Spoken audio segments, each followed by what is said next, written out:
2 பேரும் இருக்கிறத இணைச்சு கொண்டு போகக்கூடிய காரியத்தை அவரால் செய்ய முடியும். ஆனால் அவர் செய்யலை.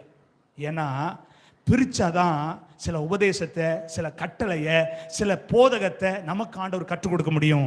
எனக்கு உண்மையான நண்பனின் அன்பு அவர் தான். தேவனின் அன்பு 3வது எப்படி? நண்பனின் அன்பு. நண்பனின் அன்பு. இல்லையா சொல்லுங்க. ஆமா, ஆண்டவருடைய நாமம் மகிமைப்படட்டும். சில நேரங்களில் படிப்பில், வேலையில் நமக்கு நிறைய பேர் நண்பர்கள் ஆகலாம். ஆனால் அது கடைசி வரைக்கும் இல்லை. கடைசி வரைக்கும் நமக்கு டிராவல் ஆகாது. என்னைக்கோ ஒரு சூழ்நிலைக்கு மாறும். என்னைக்கோ ஒரு நாளைக்கு அது மாறுபடும்.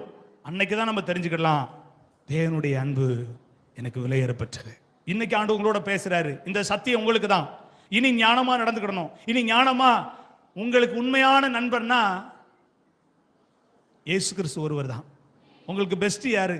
இப்ப இருக்கிற ட்ரெண்டிங் பெஸ்டி